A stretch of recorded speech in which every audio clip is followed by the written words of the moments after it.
J'arrête de perdre mon énergie dans le doute.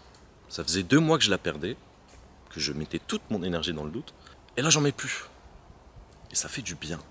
Bien évidemment! Bien évidemment! Je te parle du doute parce qu'à mon sens, il est quand même à l'origine de beaucoup d'angoisse, beaucoup de stagnation, beaucoup de problèmes actuels finalement.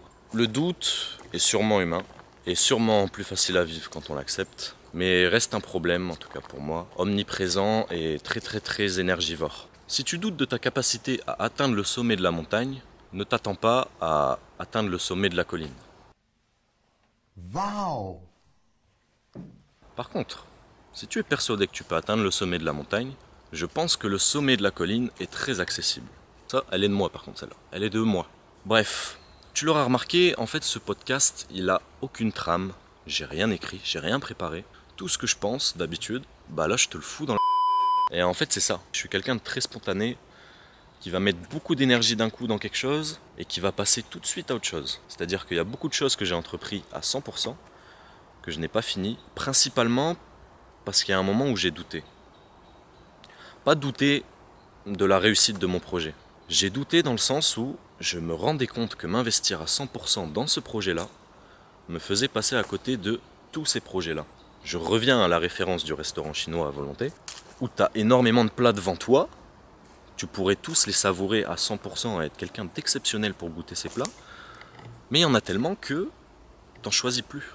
Je pense à tellement de projets, je fais tellement de projets différents, qu'il y a un moment où j'en fais plus du tout. Et ma courbe de régularité, bah, elle s'effondre, la stagnation s'installe, et potentiellement avec de l'âge, peut-être la dépression, tu vois. Genre, là je croise des gens, dans mon petit podcast, j'en ai rien à foutre. Ce temps que tu mettras dans le doute est un temps que tu te voleras à toi-même.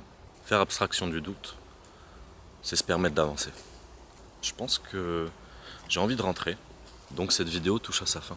Bon, tu l'auras remarqué, ce concept va être un gros bordel. À chaque fois que j'aurai ce genre de questions existentielles, je t'en ferai part et je ferai l'effort de filmer. Soit dans un cadre comme celui-ci, soit dans un cadre un peu plus casanier, ou dans n'importe quel cadre en fait. En fonction du sujet, je choisirai le plus adapté. Ce qui est très difficile à faire car je choisis rarement le sujet. Pour tout avouer, j'ai trouvé le sujet quand je suis arrivé là. Quand j'ai allumé la caméra, je me suis dit bon, je parle de quoi?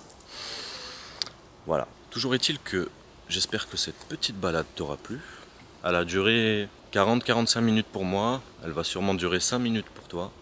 Je te remercie pour ton attention et je te souhaite une agréable journée, étant donné que chez moi il est 10h.